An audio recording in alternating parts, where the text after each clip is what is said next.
Olá, senhores, boa noite a todos. Vamos entrando aí para a gente começar essa live aqui no ramo direito, em que nós vamos estudar na aula de hoje, nesse encontro de hoje, como você pode ver aí. Vamos estudar a sexologia forense. Peço a gentileza, quem puder, convidar os amigos. Professora Cláudia Molinaro, grande professora de administrativo do Portal F3, obrigado, querida, por estar aqui. Um beijo grande, tá? Obrigado.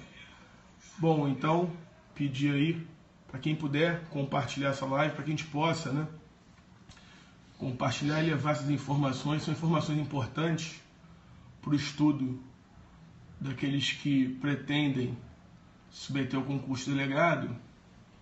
É um estudo importante para essa matéria, né? Para esse concurso. Estou tentando inverter a câmera aqui, mas achei. Entre mim e a informática existe um hiato, quase um abismo. Agora, pessoal de Petrópolis, presente aí, obrigado pela presença. Deixa eu ajeitar aqui essa câmera. Tiago, do Rio de Janeiro. Valeu, Tiago. Seja bem-vindo aqui à nossa transmissão. Bom, senhores, São Luís na área, pessoal do Maranhão, Rio de Janeiro, Nilópolis, Recreio, Cascavel do Paraná, seja bem-vinda. Calina, né? Seja bem-vinda. Oroeste, São Paulo. Bom sucesso. Fala, Pedro. Beleza, meu amigo? Tranquilo? Pessoal de Fortaleza. A gente vai estar em Fortaleza com o Portal F3, uma turma presencial de delegado, no curso Júris.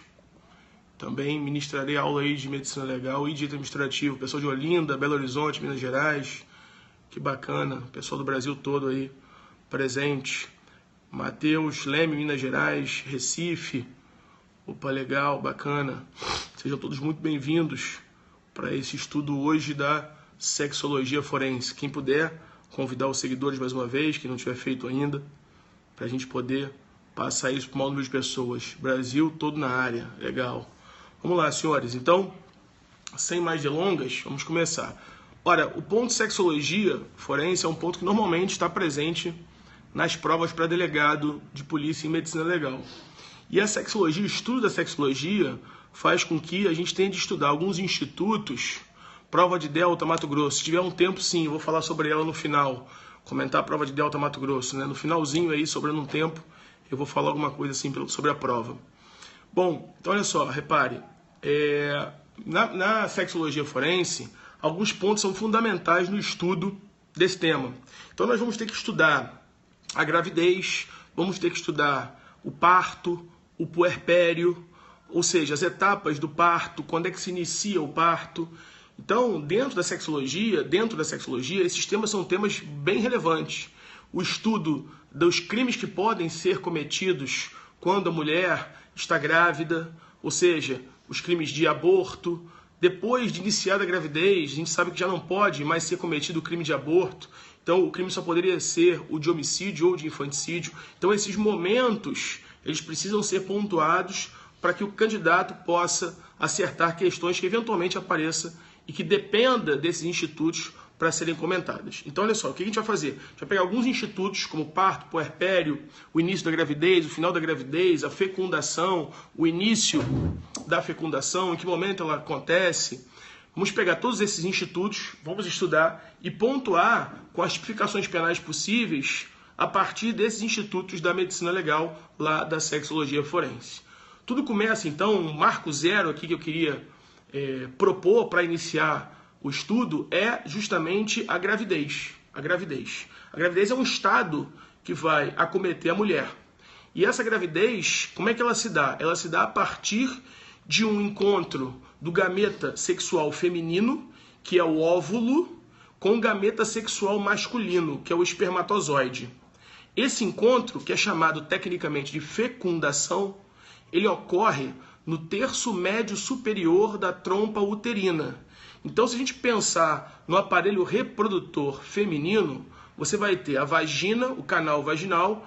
Delimitando a entrada do canal vaginal, nós temos o ímen, que é essa membrana que delimita a entrada do canal vaginal. Antes do ímen, nós temos a vulva e após o ímen, nós temos o canal da vagina.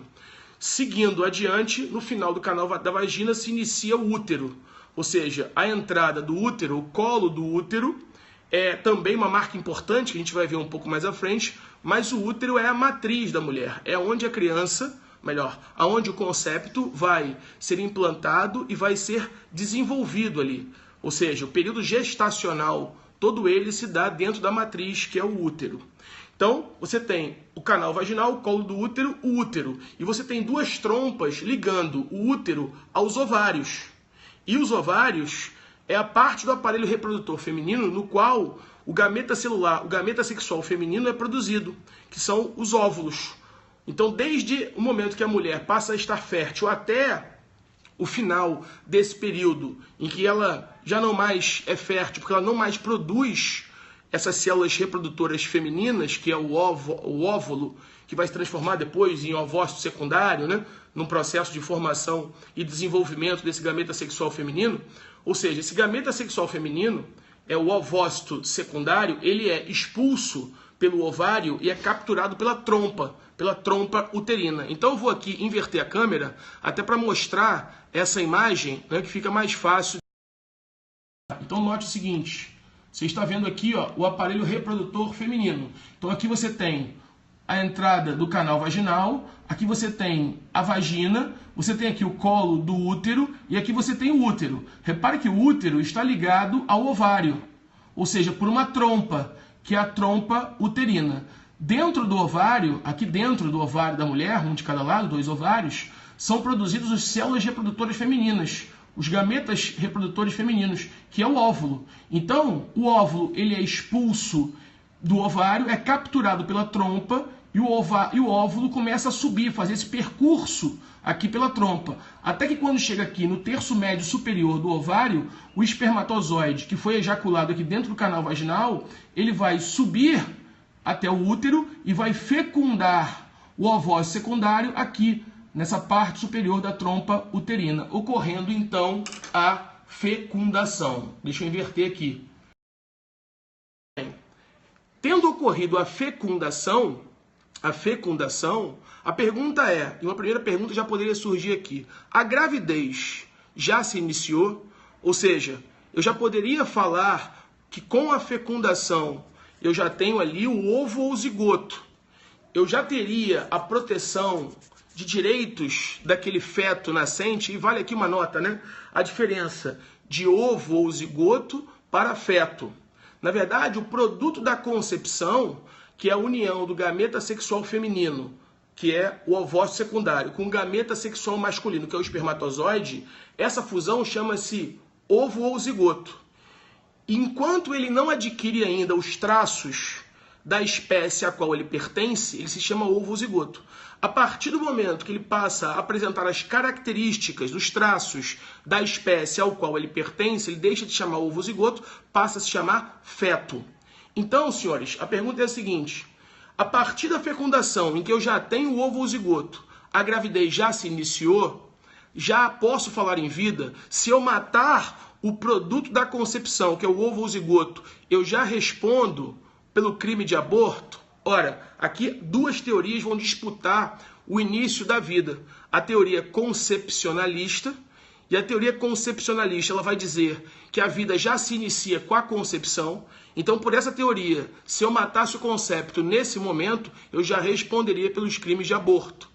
Obviamente, se isso fosse doloso, já que o aborto não é admitido, pelo menos no nosso ordenamento, na sua modalidade culposa. Entretanto, se te fizer essa pergunta na prova de medicina legal, não é essa a resposta que você vai dar. Por quê? Porque o direito penal, ele trabalha não com a teoria da concepção, para que então aquele comportamento seja considerado como algo de relevância para o direito penal.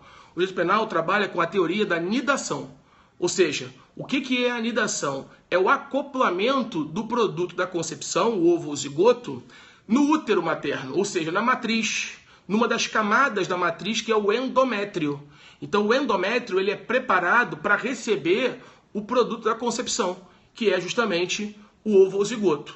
E esse ovo ou zigoto ele vai demorar um período para chegar, fazer essa passagem do ovário até o útero, passando pela trompa, ele vai levar desse período de deslocamento em torno de 5 dias. Então, se eu matar o produto da concepção nesse período, eu não vou responder pelo crime de aborto. Por quê? Porque não houve ainda a anidação. Não tendo havido ainda a anidação, a gravidez não se iniciou. E se a gravidez não iniciou e o aborto é matar o produto da gravidez, ou seja, que é justamente o concepto, ora, eu só posso falar em crime de aborto a partir do início da gravidez. E a gravidez se dá, então, com a nidação. A nidação ela vai se dar no endométrio, ou seja, na camada interna do útero materno, do útero da mulher, tá certo? Só que, às vezes, essa nidação ela ocorre em um local diverso. Então, a natureza construiu todo esse processo para que ele fosse feito e desenvolvido onde? Dentro do endométrio. Só que, às vezes, a nidação ocorre na trompa. Às vezes, a gravidez ocorre não a partir da nidação, dentro da matriz, dentro do endométrio, mas uma gravidez que ocorre fora de local. E essa gravidez que se dá pela nidação fora de local, recebe o nome técnico na medicina legal de gravidez ectópica. Então, se perguntar numa prova o que é a gravidez ectópica, a gravidez ectópica é aquela no qual a nidação se dá fora do topos, ou seja, fora do local, fora, ectopos, ectópica, fora da matriz, fora do útero materno, fora do endométrio. Então, por exemplo, uma gravidez tubária. Nessa hipótese de uma gravidez tubária, vou até virar a câmera aqui para mostrar, né? Por exemplo, imagine que a nidação ocorra aqui nesse local.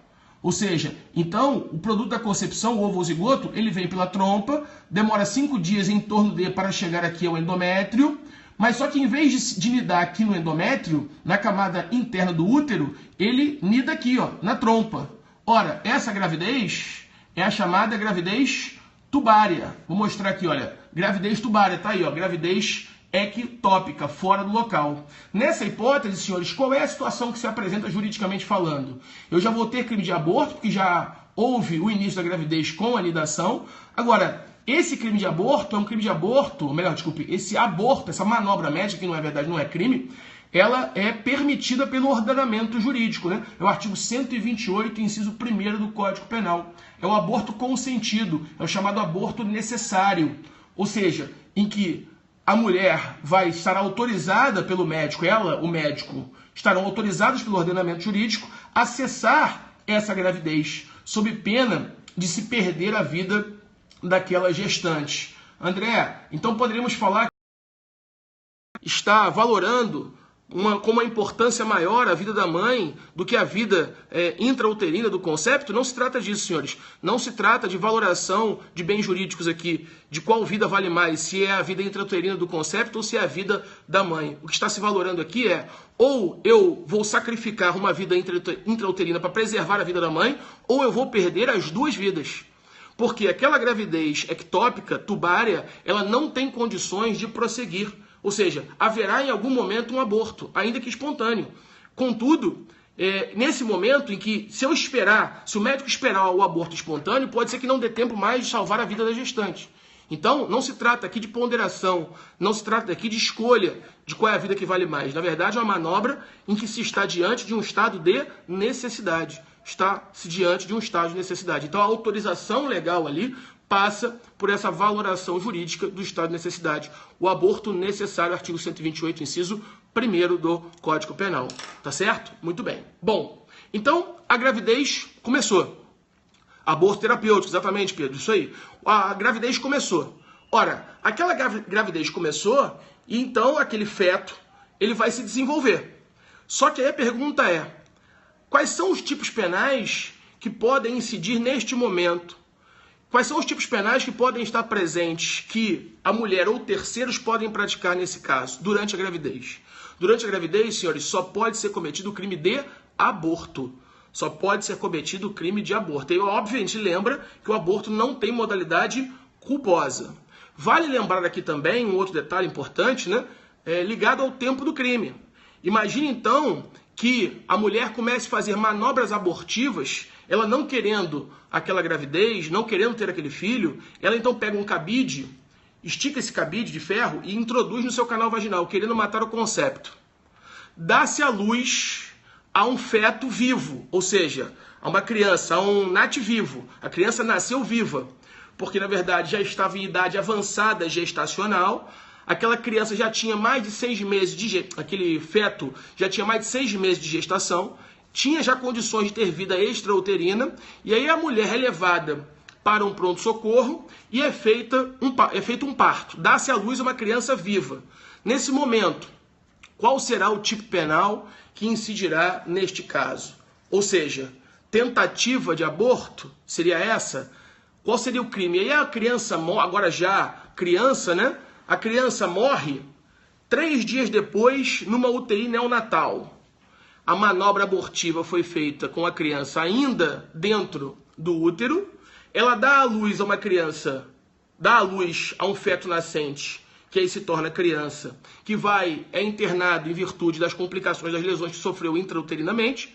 E aí essa criança então morre 3 dias depois. Qual é o crime neste caso? Ora, é óbvio que o crime aqui é o crime de aborto. Então, senhores, cuidado, né? Porque quando eu digo que o crime de aborto é um crime que deve ser praticado necessariamente, é a morte do concepto durante a gravidez, eu posso pensar aqui numa situação que foi essa que eu acabei de apresentar, em que eu tenho não a morte do concepto, mas a morte já da criança, porque já houve o parto, não tem mais concepto, agora eu já tenho uma criança, com 3 dias de idade, né? Ou seja, 3, 4 dias. Já houve o parto se encerrou, houve a dequitação, aquela criança foi internada numa UTI neonatal, só que o crime vai ser de aborto. E por que o crime vai ser de aborto? Porque aí você lembra lá dos seus estudos de direito penal, o direito penal ele vai trabalhar com a teoria da ação. O tempo do crime é o tempo da conduta, independentemente de qual seja o resultado, do tempo do resultado. Então é da ação ou omissão, ainda que outro seja o tempo do resultado. A manobra abortiva foi feita antes de se iniciar o parto. Não havia parto. Então o crime ali é de aborto. Tranquilo isso? Todo mundo aí capturou essa mensagem? Beleza. Bom, voltando para cá então. Então nós vimos que a gravidez se iniciou e aí essa criança, esse feto, ele vai se desenvolver dentro do útero materno. A pergunta é, quando é que a gravidez termina? Ou seja, esse marco temporal final da gravidez, ele é importante por N razões, a gente vai ver aqui. Mas uma delas é a tipificação, né? Ou seja, quais são os crimes que podem ser cometidos a partir do final da gravidez. Então, senhores, a gravidez, ela se encerra com a dilatação do colo do útero. A dilatação do colo do útero ou o rompimento do saco amniótico. Se você for ler isso na literatura médica, alguns autores, como o professor Genival Veloso de França, ele vai dizer que para os obstetras, a gravidez terminaria, o parto se iniciaria com o movimento, com as cólicas, com as dores do parto. Mas isso é para a obstetrícia, não para a medicina legal. O próprio Genival fala no livro, né? Ou seja, isso vale para os obstetras, mas para o estudo médico legal, a gravidez termina e o parto se inicia com a dilatação do colo do útero, ou o rompimento do saco amniótico, ou o rompimento das águas. Bom, e a partir de agora, com a dilatação do colo do útero, a pergunta é, quais são os crimes que podem ser, a partir de agora, cometidos? Com o fim do parto e com o fim da gravidez e o início do parto, eu só posso agora ter 2 tipos penais. Ou o tipo penal vai ser de homicídio, ou o tipo penal será de infanticídio. Então não é mais possível se praticar crime de aborto, porque termina-se a possibilidade jurídica do crime de aborto com o final de milimentar, que é justamente matar o produto da concepção durante a gravidez. Na medida que eu não tenho mais gravidez, eu não tenho mais a possibilidade do crime de aborto. Os crimes são de infanticídio e de homicídio, ou de homicídio, né? Bom, ora, o que vai diferenciá-los? Qual vai ser a diferença da prática? Isso foi questão do concurso de 2009, delegado aqui no Rio, né? Ou seja, questão de segunda fase, a questão era disserte sobre as elementares do crime de infanticídio. O crime de infanticídio, senhores, está no artigo 123 do Código Penal, crime contra a vida, crime doloso contra a vida, e o crime de infanticídio parte de um pressuposto de que a própria mãe vai matar o próprio filho durante ou logo após o parto, sob a influência do estado puerperal. Sob a influência do estado puerperal. Então vale aqui uma parada para a gente lembrar o que é estado puerperal e diferenciar o estado puerperal do puerpério. Ora, O que é puerpério? Puerpério é aquele período de tempo que se inicia com o final do parto e termina quando a mulher retoma o seu estado normal que possuía, orgânico, fisiológico, que possuía antes de estar grávida. Ou seja, então o puerpério é um período que indica que a mulher pariu criança. Puerpério, pariu criança. O estado puerperal é uma construção que não é feita pela medicina. O estado puerperal é uma construção que é feita pelo direito. Então, antes de diferenciarmos esses dois estados, vamos voltar aqui ao puerpério, né? Ora, puerpério, quando é que se inicia o puerpério? Você precisa lembrar nos seus estudos que para eu pensar no início do puerpério, eu tenho que necessariamente pensar no final do parto. Porque é o final do parto que marca o início do puerpério. E aí eu pergunto aos senhores, qual é o momento que demonstra que o parto se encerrou? É com a expulsão do feto nascente? É com a expulsão do produto da concepção? É com a expulsão daquela criança que está nascendo? Ora, não. Então o parto não termina com a expulsão da criança que está nascendo, do feto nascente, do produto da concepção, que agora já é uma criança, né, nascente, um feto nascente. Não é nesse momento. O parto ele termina, senhores, com a expulsão da placenta. O parto ele termina com a chamada dequitação. Então, dequitação ou secundamento é o nome técnico da expulsão da placenta. A placenta é um órgão que não pertence ao concepto. A placenta é um órgão que não pertence à mãe. A placenta é um órgão que pertence ao concepto. E a placenta, ela fica ligada à parede do útero materno. É pela placenta que a mãe vai alimentar a criança. Ou seja, todos os nutrientes que ela precisa para o seu desenvolvimento vão ser transportados da mãe para o concepto através da placenta. Então aquele órgão não pertence à mãe, aquele órgão pertence ao concepto. De maneira que, quando o concepto é expulso pelo parto, eu preciso também expulsar a placenta. E essa expulsão da placenta tem um nome técnico, que é o secundamento, porque a placenta pode ser chamada também de secundina. Então a placenta, que pode ser chamada de secundina, a expulsão da placenta é o secundamento, ou dequitação. E com o secundamento ou dequitação está terminado o parto. Terminado o parto, a pergunta é, durante o parto eu posso praticar crime de infanticídio? Posso, porque o infanticídio, se você olhar lá o tipo penal do artigo 123, é matar o próprio filho durante o parto. Então eu posso ter o 123 durante o parto. Ou então, logo após o parto, um pouquinho mais à frente a gente vai falar o que é esse logo após. É matar o concepto durante o parto ou logo após. Tá certo. Mas logo após significa o quê? Ora, o parto é terminado. E o parto terminou com o secundamento, com a dequitação, a expulsão da placenta. Nesse momento começa, presta atenção, nesse momento começa o estado, nesse momento começa o puerpério.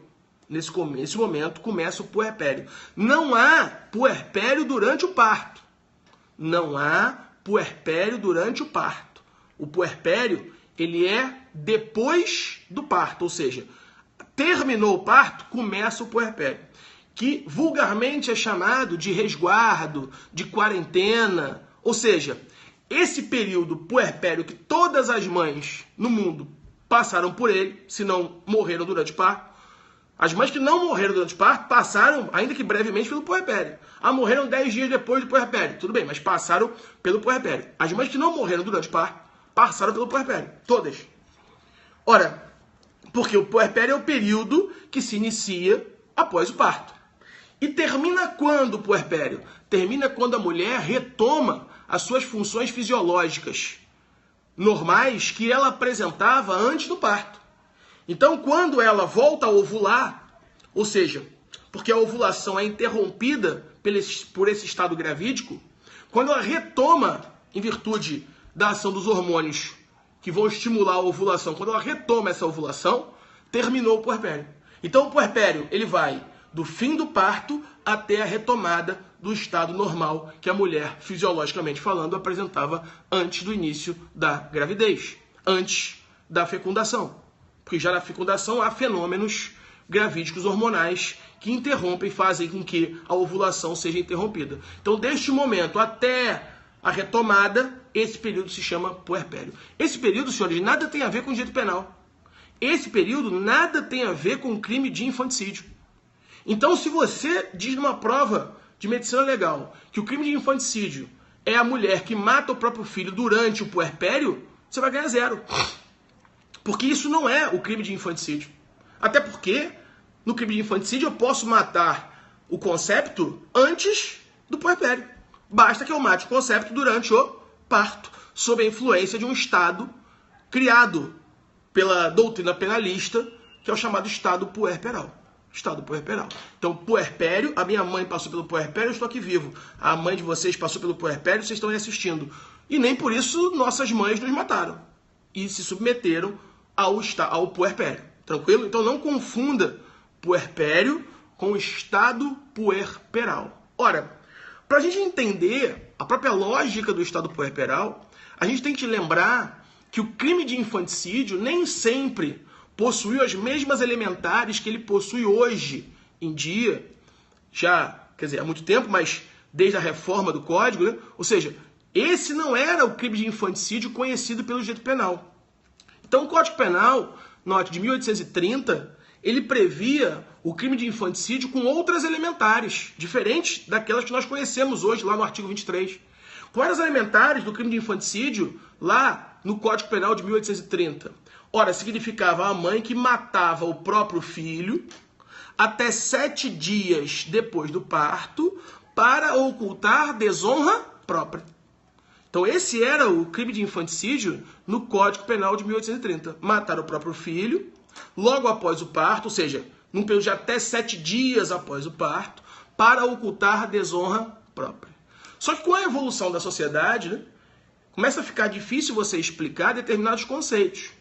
E um conceito que tem uma certa dificuldade para ser explicado dentro de um ambiente social é como é que você permite a ceifação de uma vida, ainda que intrauterina, ou seja, ou aquela que acabou de ser uma vida extrauterina, né? Ou seja, como é que você justifica matar uma criança em até 7 dias depois do nascimento para ocultar a desonra própria? Então, será que a honra vale mais do que a vida? Ora, a sociedade começa a questionar isso. Então, começou a ficar deselegante minimamente você admitir um tipo penal aceitando esse tipo de comportamento. Então, com a reforma do Código Penal, pensou-se assim, bom, então vamos fazer o seguinte, vamos tirar o mote do crime de infanticídio, que é para ocultar a desonra própria, e vamos colocar um outro mote. Vamos dizer que essa mulher está acometida por uma perturbação, que ela está acometida por um determinado sofrimento, por uma determinada tristeza, ela passa ali por uma ansiedade, por um período de conturbação. E vamos chamar esse período e vamos fazer com que ele seja a causa, né? Essas mudanças que a mulher sofre no corpo, as dores, o sangramento, que são os lóquios após o parto, aquela ansiedade, aquela tensão, aquele nervosismo, as mudanças corporais, as mamas avantajadas, lactacentes, ou seja, o sangramento. Então todo esse estado, esse quadro, acaba por influenciar a mulher. E aí, então, vamos chamar isso de estado puerperal e vamos justificar dizendo que ela matou o filho, o próprio filho, durante o parto ou logo após, por conta dessas perturbações, dessas alterações, essa ansiedade pela qual ela passou. E vamos chamar isso de estado puerperal. E aí vamos tirar os 7 dias, porque nem sempre isso ocorre no 7º dia, pode ser que ocorra no 10º, no 15º, e vamos dizer, tira os 7 dias e coloca logo após o parto, sem que haja uma precisão de data para isso. Né? Então, senhores, ora, o que eu fiz? Eu peguei lá o crime de infanticídio, lá do Código Penal de 1830, que tinha como elementar de matar o próprio filho para ocultar a desonra própria 7 dias após o parto, e tirei os 7 dias e coloquei logo após. E tirei para ocultar a desonra própria e coloquei o estado puerperal. E aí eu vou dizer, eu quem? Eu medicina? Não, porque a medicina não reconhece o estado puerperal como uma doença. Então não é a medicina que diz, não é a medicina legal que diz isso. Não são os médicos que dizem isso. Quem diz é o direito penal. Então você tira ocultar a desonra própria e coloca o estado puerperal. E aí o que é esse então estado puerperal, André? São essas alterações pelas quais a mãe passa, aquele sofrimento, a dor do parto, a mulher está nervosa, está ansiosa, alterações hormonais, a mama avantajada. Ela, depois do parto, a placenta é arrancada do colo da parede uterina, do endométrio, e ali cria-se uma ferida. Essa ferida fica sanguinolenta por alguns dias. Então todo aquele estado, aquela confusão, gera na mulher uma influência. E sob esta influência, em razão desta influência, eu então mato o próprio filho. Eu mato o próprio filho durante o parto ou logo após. Aí eu chamo isso de estado puerperal. Se você abrir os livros de medicina legal procurando a explicação para o estado puerperal, você não vai encontrar. Porque a medicina legal não reconhece o estado puerperal. A medicina legal, a medicina reconhece o puerpério, mas não reconhece o estado puerperal. Então, o que é o crime de infanticídio? Matar o próprio filho durante ou logo após o parto. Só esse fato, senhores, já é suficiente para que nós entendamos que estado puerperal e puerpério não são a mesma coisa. Eu acabei de dizer que o puerpério se inicia com o final do parto. Não tem puerpério durante o parto. E se você for o 123, você vai ver que a lei penal admite esse crime que tem uma pena muito inferior à pena do homicídio, né? Porque, na verdade, melhor seria se aquela hipótese ali fosse de um homicídio qualificado, um homicídio privilegiado, mas não um tipo penal autônomo, né? Por isso que há críticas para esse tipo penal, que é o artigo 123. Então, se você for olhar lá no 123, lá vai estar escrito que é matar o próprio filho sob a influência do estado puerperal. Sob a influência do estado puerperal, em que momento? Em que momento? Matar o próprio filho durante o parto.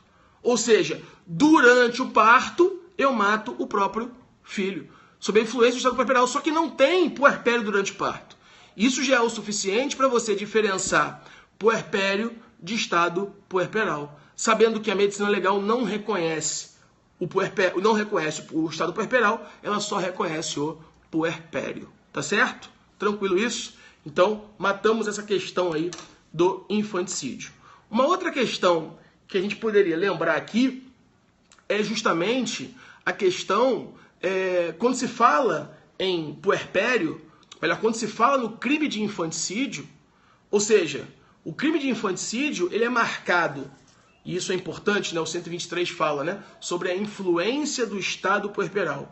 Há aqui um aspecto do tipo penal do 123 que precisa estar presente necessariamente para que seja o crime de infanticídio, que é o aspecto psicológico. Então eu tenho no crime de infanticídio um aspecto que é físico e um aspecto psicológico. Então o aspecto que vai induzir aquela conduta da mulher que mata o próprio filho é um aspecto físico-psicológico. Por que físico? Ora, porque ela tem que estar naquela condição de estado puerperal, descrita pelo direito penal. Ou seja, aquelas alterações do corpo, mamas avantajadas, ela está lactacente, eu tenho os lóquios escorrendo pelo canal vaginal. Então ali é um estado físico, são alterações físicas, mas classificadas aqui como estado puerperal pelo direito penal. Mas não bastam essas alterações físicas. Eu também tenho que ter uma alteração psicológica. Por isso o aspecto na tipificação do infanticídio é um aspecto físico-psicológico. Físico pelas alterações do corpo e psicológico porque ela vai matar o próprio filho sob a influência do estado puerperal. Ora, André, então se me perguntarem qual é o aspecto que deve ser considerado para a tipificação da conduta como conduta descrita do 123, eu vou dizer que é um aspecto físico-psicológico, sim. Mas no infanticídio sempre foi assim? Não, nem sempre foi assim. Ora, porque se eu pensar no infanticídio lá em 1830, lá o aspecto não era físico-psicológico. Lá o aspecto era puramente psicológico. Lá o aspecto era puramente psicológico. Porque lá não tinha, note bem, não tinha o estado puerperal. Lá era matar o próprio filho, sob a influência do estado puerperal, não. Era matar o próprio filho para ocultar a desonra própria. Então esse aspecto ocultar a desonra própria é um aspecto pura e simplesmente psicológico, não é um aspecto físico-psicológico. Então a pergunta de prova oral poderia ser assim: candidato, ora, tem diferença em termos de do aspecto que vai definir a tipificação da conduta do infanticídio nos dias atuais para o momento ou aspecto que definiria o crime de infanticídio no momento do surgimento do tipo penal no Código Penal de 1830? Qual seria a resposta? Sim, lá em 1830 o aspecto era puramente psicológico. Nos dias atuais, o aspecto não é puramente psicológico, o aspecto é físico-psicológico. Porque não basta as alterações corpóreas. A minha mãe passou por alterações do corpo, a sua também. Então havia nelas um aspecto físico, mas elas não foram influenciadas por esse aspecto físico. Essas alterações que tomou o corpo de todas as mães não as influenciaram de modo a que elas então matassem os próprios filhos durante o parto ou logo após. De maneira que o aspecto, então, definidor do crime de infanticídio, fechando aqui o raciocínio, é um aspecto é um aspecto físico-psicológico. Em 1830, o critério definidor era a partir de um aspecto puramente físico, porque não tinha a influência do estado, era um aspecto puramente psicológico, porque não tinha o estado puerperal. O estado puerperal são as alterações do corpo da mulher que geram nela toda essa perturbação. Tranquilo? Bom, mas cuidado, né, pra gente fechar o infanticídio. Olha só, o que ele pode perguntar a você? Eu acabei de dizer que a medicina não reconhece o estado puerperal. Para a medicina legal, puerpério não é doença. Ou seja, puerpério é um período de tempo que a mulher passa entre o final do parto e a retomada do seu estado normal, fisiológico, que possuía antes da gravidez. Isso é o puerpério. Só que a medicina legal, a medicina reconhece, grande professor Edésio Ramos, meu camarada, meu colega de turma aí, delegado de polícia aqui no Rio também. Sigam o professor Edésio Ramos, bota alguma coisa aí, Edésio. Professor de penal, de processo penal, da minha turma, é um excelente professor. Sigam aí o Instagram dele, sigam o professor Edésio no Periscope e recomendo fortemente. Bom, vou falar, meu amigo, boa noite aí, obrigado pela presença. Então, voltando, a medicina legal, ela não reconhece o puerpério, mas a medicina legal reconhece doenças, como, por exemplo, a psicose puerperal.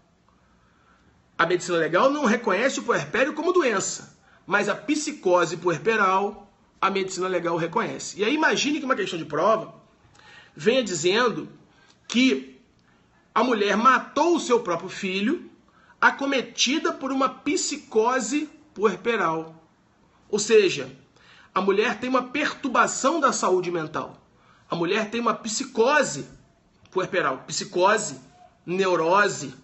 E essas sim são reconhecidas pela medicina como doenças mentais. E aquela mulher que tem uma psicose puerperal mata o próprio filho durante ou logo após o parto. A pergunta de prova vai ser: por que crime a mulher vai responder? Uma mulher que mata o próprio filho por uma psicose puerperal, ela responde, senhores, cuidado, pelo crime de homicídio. Ela vai responder pelo crime de homicídio. Só que ela vai responder pelo crime de homicídio na forma do artigo 26 do Código Penal. Porque na medida que ela está acometida por uma psicose puerperal, ela não tem condições de entender o caráter ilícito do fato e se determinar de acordo com esse entendimento. Ou seja, eu tenho uma alteração num dos elementos do tipo penal. Ou seja, tipo penal, conduta, nexo, resultado, dolo ou culpa. Dolo, vontade livre e consciente de atingir aquele resultado. Na medida que ela é uma doente mental, na medida que ela está no 26 caput do Código Penal, ela não tem uma vontade livre e consciente. Se for sem imputabilidade, vai ser o 26, parágrafo único. Né? Mas, acometida por uma psicose, sem entender o caráter ilícito do fato, psicose puerperal, ela vai ser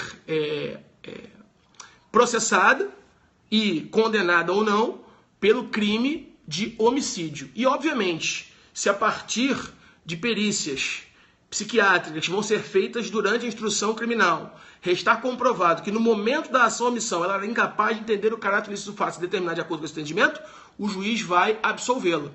Mas essa absolvição, sabemos que é aquela absolvição imprópria, ou seja, vai aplicar a ela a medida de segurança. Então, senhores, note bem, eu tenho aqui diferenças. Estado puerperal, se for durante ou logo após o parto, ela responde pelo infanticídio. Não basta o estado puerperal, ela também tem que estar sob a influência, que é o aspecto psicológico. Se essa manobra foi feita ainda durante a gestação, aí o crime é de aborto. Se ela não estava sob a influência do estado puerperal, mas a questão vier narrando que ela estava acometida por uma psicose puerperal, aí, senhores, ela é uma doente mental. Ela não tem condições de entender o caráter disso fácil e determinar de acordo com esse entendimento. Aí o crime não é mais nem de infanticídio e muito menos de aborto. O crime é, obviamente, se a gestação já acabou, se o parto já se iniciou. Aí o crime é de homicídio. E é homicídio na hipótese do artigo 26, que vai gerar para aquela mulher uma hipótese de absolvição imprópria. Tranquilo? Absolvição imprópria. Então vimos aqui os crimes de infanticídio, o crime de aborto e vimos o crime de homicídio, que seria, nesse caso, residual. Ok? Bom, para a gente fechar, né, essa parte de análise da sexologia, vale lembrar também a importância na medicina legal do estudo do ímen. Então o ímen é essa membrana que vai delimitar a entrada do canal vaginal. E o estudo do ímen em medicina legal recebe um nome que é a himenologia. Himenologia é o estudo do ímen. Muito bem. Só que cuidado, né? Porque em medicina legal a gente tem a himeneologia. A himeneologia estuda as questões médico-legais do casamento. Então as questões médico-legais do casamento são estudadas pela himeneologia. A himenologia estuda o ímen. Ora, senhores, e aí vale a pena lembrar, né? Quando a gente pensa no estudo do ímen, que é essa membrana que delimita a entrada do canal vaginal, vale lembrar não só da classificação dos ímens, de uma classificação aqui que eu gostaria de lembrar, é a classificação de ímen complacente e de ímen não complacente. Ora, o ímen é essa membrana que ela vai ter um ósteo. O que é o ósteo? O ósteo do ímen é o buraco, é a luz, é por onde se dá a passagem. E o ímen tem uma borda livre e uma borda fixa. E entre a borda livre e a borda fixa, nós temos uma membrana, que é o próprio ímen, né? A membrana. Então eu tenho o ósteo, borda livre e borda fixa, e a orla, que é essa membrana. Então a orla, o ósteo. Quando a orla ela é muito alta e o ósteo é pequeno, então o ósteo é pequeno, a orla é muito alta. Se a orla é alta, ou larga se preferir, e o ósteo for pequeno, se um pênis passar por ali, ele vai romper o ímen.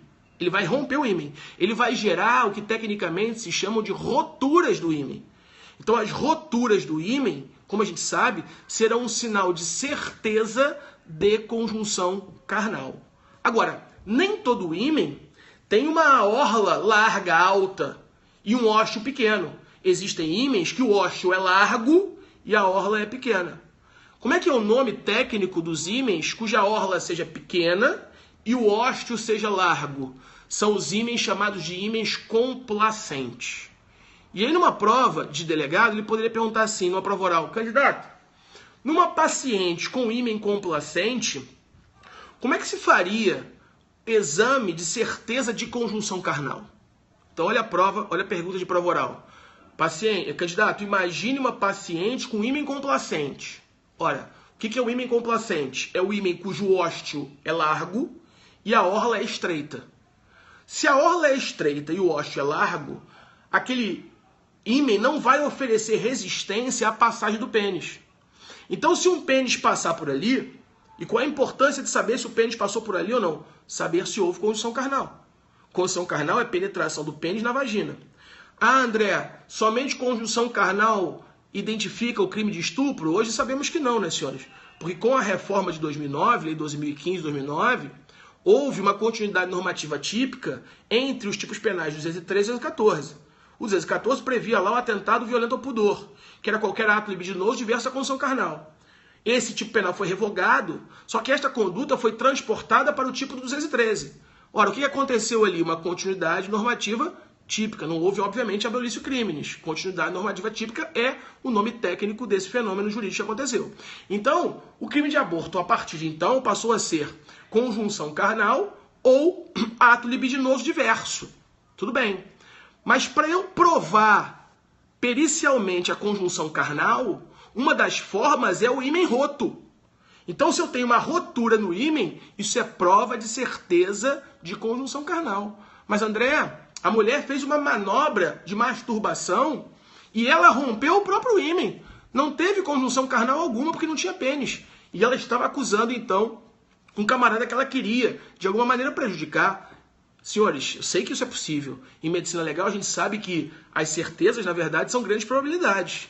Ele, camarada, que vai ser possivelmente processado, vamos supor que chegue a isso, né? Ele vai responder pelo crime de estupro. Na persecução criminal, ele vai ter que comprovar que ela se autolesionou, que aquilo ali é uma autolesão feita por ela. Mas na prova de medicina legal, você vai dizer que rotura no ímen é sinal de certeza de conjunção carnal. E ponto.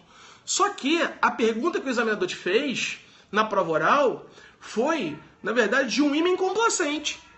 E se for de um ímen complacente, aquele ímen não ofereceu resistência à passagem do pênis. Se você mandar aquela mulher para exame de corpo de delito, possivelmente o primeiro quesito nesse exame pericial, que normalmente é o seguinte: a paciente é virgem, é normalmente o primeiro quesito de conjunção carnal, o ato libidinoso diverso, exame de corpo de delito, vai voltar prejudicado. Prejudicado. Por que prejudicado? Porque o perito legista não vai ter condições de apenas, pela análise da rotura do ímen, saber se ela foi desvirginada ou não. Porque o ímen é complacente. Então vai voltar escrito assim. Eu já peguei um laudo desse há uns 2 meses trabalhando num plantão. Chegou um caso em que a mãe apresentava uma menina de 13 anos para 14 e que ela alegava que a menina tinha sido submetida a uma violência sexual. Ora, imediatamente requisitei exame de corpo de delito, de conjunção carnal. Voltou o laudo do perito. Primeiro quesito que foi perguntado, né? Primeiro quesito, a paciente é virgem? Resposta aos quesitos do perito. Prejudicado considerando o ímen complacente. Ora, com base apenas na análise do ímen, o perito não conseguiu determinar se ela era virgem ou não, porque o ímen era complacente. E aí, senhores, respondendo a pergunta do examinador na prova oral, né, que é o que vai te restar, já que ele trouxe um complicador na questão. Ele trouxe um complicador na medida que ele está te pedindo um sinal de certeza de conjunção carnal no ímen complacente. Porque se ele só te pedisse, candidato, dê-me um sinal de certeza de conjunção carnal. Resposta, rotura do ímen. Rotura do ímen é sinal de certeza de conjunção carnal. Mas ele, querendo dificultar a pergunta, ele já coloca um ímen complacente. Porque se você diz rotura no ímen complacente, você já disse para ele que você não sabe o que é um ímen complacente. E aí você já estaria respondendo erradamente essa primeira questão. Então essa resposta não dá para dar, porque o ímen é complacente. Logo, poderia restar para você algumas outras possibilidades de sinais de certeza de conjunção carnal. Uma delas seria que no exame de corpo de delito direto, o perito encontrasse ali esperma no canal vaginal. Então, esperma no canal vaginal seria o segundo sinal de certeza de conjunção carnal. O primeiro é a rotura do ímen, só que eu não posso usar esse porque a pergunta veio com o ímen complacente. Então, segundo sinal de conjunção carnal, esperma no canal vaginal. Só que a pergunta é, André, esperma, tudo bem, mas o esperma ou o líquido espermático ele é composto por uma série de substâncias, sim. E aí ele coloca um complicador na prova, dizendo que o camarada é vasectomizado.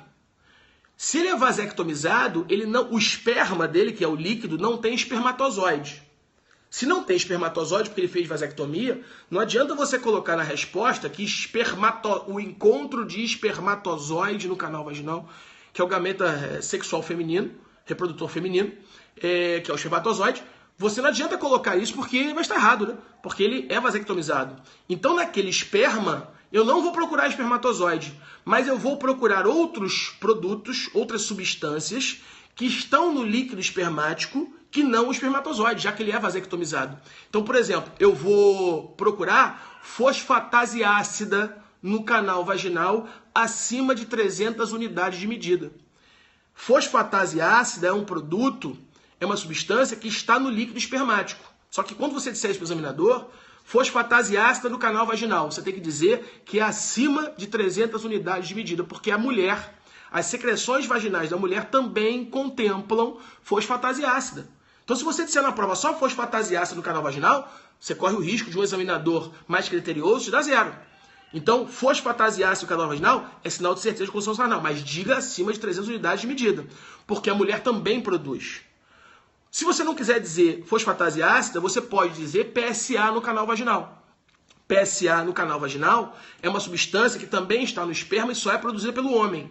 Então, se for encontrado PSA no canal vaginal, se for encontrada fosfatase ácida no canal vaginal, se for encontrada uma proteína, que é a chamada proteína P30, que também compõe o líquido espermático no canal vaginal, tudo isso são sinais de certeza de conjunção carnal. Então, proteína P30 no canal vaginal, fosfatase ácida no canal vaginal acima de 300 unidades de medida, espermatozoide no canal vaginal, ímen roto, rotura do ímen, gravidez. Todos esses são sinais de certeza de conjunção carnal. Tranquilo isso, senhores? Dúvidas? Então eu coloquei aqui, eu propus uma questão em que o examinador te perguntou numa prova oral de uma paciente com ímen complacente, como fazer prova de conjunção carnal. E aí essa prova poderia ser feita de várias formas. Se ele quiser, valeu Fernanda, obrigado. Se ele quiser, de alguma maneira, complicar a questão e falar em ímen complacente ou paciente vasectomizado, você vai sair pela fosfatase ácida no canal vaginal, acima de 300 unidades, você vai sair pela proteína P30 no canal vaginal e você vai sair pelo PSA no canal vaginal. Todos esses, se forem encontrados, são sinais de certeza de conjunção carnal. Tranquilo? Dúvidas? Então, senhores, o estudo do ímen é fundamental para... Valeu, obrigado mesmo. Tamo junto. O estudo do ímen é fundamental para uma prova de medicina legal, a chamada imenologia. E aí a gente viu o ímen complacente, o não complacente e os sinais de certeza de conjunção carnal. Tá bom? Tranquilo? Muito bem, senhores. Então, estamos chegando já ao final aí desse nosso encontro, né? Nós procuramos bater em pontos que normalmente são cobrados, a questão do infanticídio, a questão do estado puerperal, a questão do puerpério, as elementares do tipo penal do 123, ou seja, que crimes poderiam, obrigado, os crimes que poderiam ocorrer nessas circunstâncias, né? Ou seja, os critérios para se definir o crime de infanticídio à luz do Código de 1830, à luz do Código atual, os critérios físico-psicológicos, somente critério físico, somente critério psicológico. Vimos aí puerpério, estado puerperal, as diferenças. Vimos a questão da imenologia, sinais de certeza de conjunção carnal, com o ímen complacente, que também é uma questão complexa, né? Ou seja, o candidato está começando a estudar, confesso aos senhores que não responde uma questão desse nível de verticalização. Então procurei nessa noite aqui trazer essas informações. Eu sei que para muitos que talvez estejam começando a estudar, essas informações são até mais complexas, mas o objetivo aqui também é trazer questões que possam, mais reais, que possam fazer a diferença para um candidato que já tenha um nível mediano de preparação. Tá bom? Bom, deixa-me dar alguns recados aqui antes de finalizar. Convido a todos aqui que estejam presentes a assistir amanhã, né? Amanhã, dia 23/8, eu vou começar um módulo de medicina legal no curso Portal F3, www.portalf3.com.br. E lá, nesse módulo, a primeira aula, a aula de amanhã, é uma aula aberta, uma aula gratuita. Eu vou trabalhar a traumatologia forense, lesões e mortes por instrumentos vulnerantes. Vamos falar de todas as classificações de instrumentos, das lesões, rubefação, ferida, tumefação, ou seja, a bossa sanguínea, a bossa serosa. Vamos falar das equimoses, ou seja, classificação dos instrumentos. Amanhã vai ser uma aula sobre traumatologia forense. Essa aula, ela é de 9 da manhã às 12h15, ao meio-dia e 15, tá certo? Essa aula é de 9 às 12h15. É uma aula amanhã gratuita, vai estar aberta. André, eu vi que tem pessoas do Brasil inteiro, né? Essa aula é online e presencial. Quem estiver no Rio e quiser comparecer, é só comparecer lá, o Portal F3 fica ali na Avenida Rio Branco, tá certo? O endereço certinho tem no site, Portal F3, www.portalf3.com.br. Então compareça, pode assistir presencialmente. Quem quiser assistir online, o sinal vai estar aberto amanhã. Então você pode acompanhar essa aula lá e convido a todos para isso. A aula de amanhã é gratuita. Tá? Vai estar com o sinal aberto. Bom, Eu vou também fazer no meu Instagram, Prof. André Uchoa, um sorteio de 3 bolsas para essa turma. É uma turma com 36 horas, é um módulo com 12 aulas de medicina legal. Cada aula com 12 horas. Já fiz minha inscrição, legal, obrigado pela participação. Então é um módulo com 12 aulas, 36 horas. Vou fazer um sorteio de 3 bolsas agora, acabando essa live, no meu Instagram.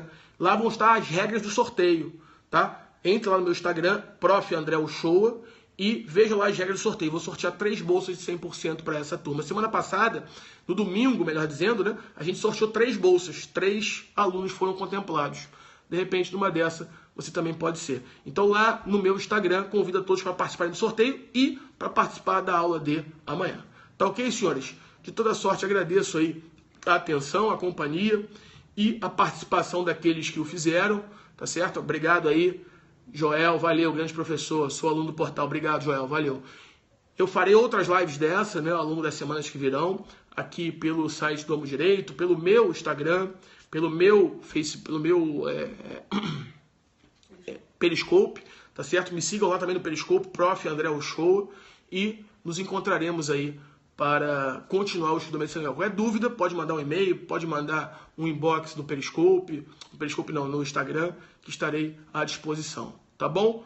Obrigado aí, tenha uma boa noite e um bom descanso a todos os senhores. Fiquem com Deus. Valeu, valeu Pedro, um abraço, irmão. Fique com Deus.